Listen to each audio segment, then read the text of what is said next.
There's not many games we would consider generation-defining, something that pushes boundaries, raises benchmarks and inspires awe in players and critics alike. Something like God of War, a tale of fate, vengeance, truth and perseverance, of toppling gods and of simple family values. It had an awful lot going for it: the captivating story, the expansive and awe-inspiring world, and the ensemble of captivating actors that brought the diverse cast of characters to life. But there's one more subtle detail that makes the game one of a kind. It's not something that demands constant attention, and many players may not even notice its presence, but that's just a testament to its success. The one take. From your first moments in Kratos' hut, through to the game's explosive climax and eventual resolution, the entire game is one camera take. No breaks, no cuts, no loading screens. Your anger, you can get lost in it. That ahead is difficult. And you, Atreus, are clearly not ready. It's a remarkable feat of game design, technical achievement and creative direction. But why do it? The game is cutting edge in several other regards. Why make this additional gambit? And are the payoffs for something like this worth all the additional complications in production? Before we go any further, let's just clarify what we mean by a one-take or continuous shot. Imagine you've got a film sequence that takes place in 5 rooms. A sensible approach to that will be to start in the first room, get what you need, stop, take a break, and then move on to the second shot.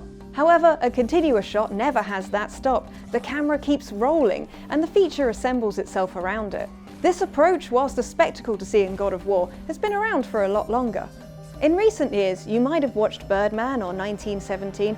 Both told very different stories and used the continuous shot to polar opposite effects. It's a tool for the most ambitious of filmmakers, so it's no surprise that Alfred Hitchcock was one of the first to utilize it. The truth is, it's incredibly painfully difficult to pull off. I'm sure you can imagine the myriad of issues that come with trying to capture an entire movie in one take. But a filmmaker is nothing without their tricks, and most of the films you'll see in this style are stitched together from shorter cuts.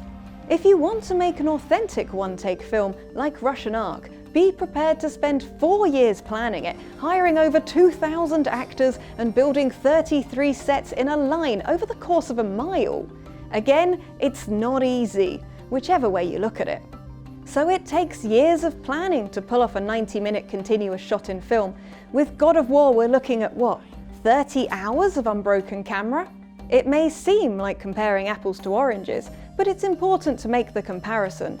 Details may change with the medium, but the underlying facts remain the same. It's a grueling task to pull off, and one slip-up stops the piece in its tracks, jerking the audience out of the shot and the action. And no one wants that. Listen to me. To be effective in combat, a warrior must not feel for his enemy. The road ahead is long and unforgiving. No place for a boy.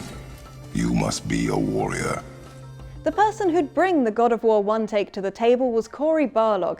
He'd worked on the original God of War trilogy and moved over to developers Crystal Dynamics in 2012.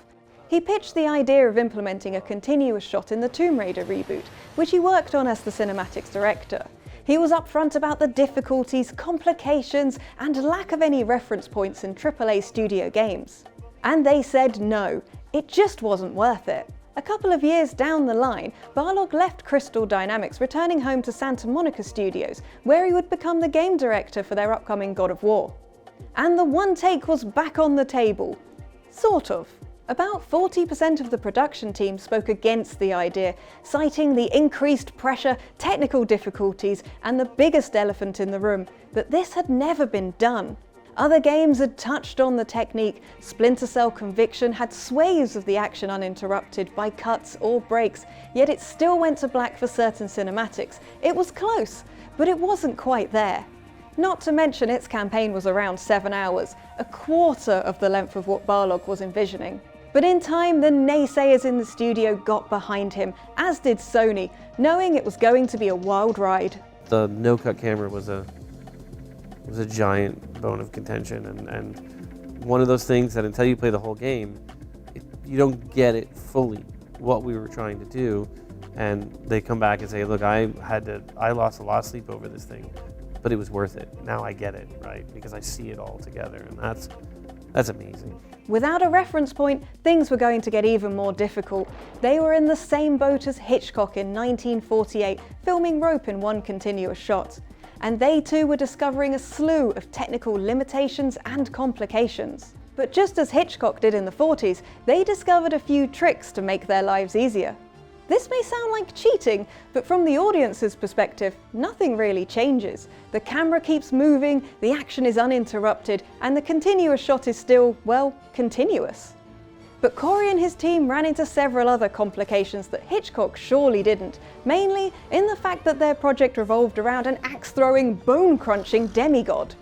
I don't know if you've seen Rope, but it's nothing like that. Wars are fought for two things: survival or advantage. Battles may be won by the better soldier. Wars are won by those who are willing to sacrifice everything to ensure victory. One of the main draws of God of War is its combat. It's fast, fluid, and full of surprises. Having a fight break out without dropping your camera line sounds great on paper, but it brings in another problem. You don't know what the player is going to do. With film, it's all on rails. The audience can't get up and change the course of what's happening. But here, the player's in control. They are the camera that the team are trying to keep on a specific set path, trying to predict a gamer's behavior to ensure they follow your planning. Well, we all know that's something that can't be relied on. Also, new challenges would crop up. The game setting is one of awe and imposing scale. But how do you effectively show the magnitude of the world when your camera can't just break away for a nice establishing shot? Well, here's where the technical limitations are overtaken by creative decisions. The scale of the world isn't shown off by conventional means, but by utilising the verticality of the game levels, giving Kratos the chance to get in a position to allow the camera to inadvertently show off the world, without it feeling forced and clunky. But in keeping with the continuous shot and making these creative decisions, it became clear that they made the game better, not just circumstantially, but outright. These well-thought-out planning sessions may have started as a means to an end, but they helped the pieces to fall into place. But one major problem remained. All the hard work, boundaries and obstacles that had been overcome would be for naught if it only functions in a handful of cases. On one hand, the lack of industry precedents may have resulted in players forgiving mistakes or having limited expectations. Yet there isn't really that safety net in the mind of the creator when they take on something like this. Either the long shot works, or it doesn't. It's either continuous or broken. There isn't an in-between. But the team put out what they did. At the end of the day, all they could do was sit back and have faith in their ability and moxie. I'd be lying if I said it was a perfect long take, but it was pretty darn close. I'll need to fight it, right? No, we will fight it. But why? Because you are frightened of it. After a painstaking process of checking any and every detail on multiple playthroughs, all they could do was simply have faith it would work. Yet that faith in their abilities was well placed, with both versions solidifying themselves as key games and landmark moments in video game history. But God of War wasn't simply the game that had one long shot. It was regarded so highly for a multitude of reasons, and surely would have received the same praise without the camera shot. So is the amount of effort truly worth it? Well, that's something that can only be answered by someone on the ground for the entire project, working through all the extra complications the decision created. But for game director Cory Barlog, it was almost certainly worth it. What the technique adds and takes away from the piece is one side of it, the other being that it's quite simply a massive, unmistakable flex. This is a director saying, "I made this decision, I knew it would make everything infinitely more difficult, but I stuck with it and I pulled it off." Few directors can say they achieved that, even fewer game designers. Aside from the technical flex though, the decision does add to the game. Much like its use in cinema, it gives the effect of blink and you'll miss it.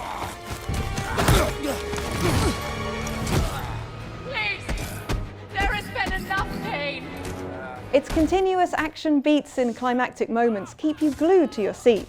There's always something going on, details to notice, your attention is held by one thing or another. And as there's no distinct stopping points, you just keep playing, lest you miss a beat. To put it plainly, it creates a feeling of non-stop immersion. Yet, despite its success, few developers have sought to take on the technique themselves, and it's unlikely it'll ever become a mainstream go-to approach. It's not too difficult to see why. It's incredibly painful and difficult to pull off. There's a reason why every film isn't shot like this, because oftentimes other methods are just better for telling your story. This works for God of War, but that's more about the game itself rather than the technique. While other takers to the technique are few and far between, EA have decided to try it for themselves for their Dead Space remake. And it's a massive risk, same as it was for God of War. It comes with a ton of downsides. Used improperly, it makes the camera feel clunky, or makes perspective feel forced. Whilst it can make action fast, fluid, and dynamic, it can also slow it down and make it feel sluggish by not cutting for key action beats. A decision like this can ultimately break a game, but it can't single-handedly make a game. God of War wasn't a success because of the decision to use a continuous shot. Yes, it's an incredible feat and a spectacle within itself, but there's no point in it if the game around it falls short. The technique is a success because the rest of the game is a success. Everything works in tandem. The continuous shot will almost certainly never become mainstream because it requires the studio to be confident that the rest of their game will be exceptional. As soon as they start to doubt that, or worry that their game will be poorly received, well, then a studio will never have a chance in hell to pull off something as ambitious as a one-take camera shot. Santa Monica surely won't be the only studio to try something as outlandish as the gambit they pulled with God of War, and we welcome any other studios to come along and do the unheard of.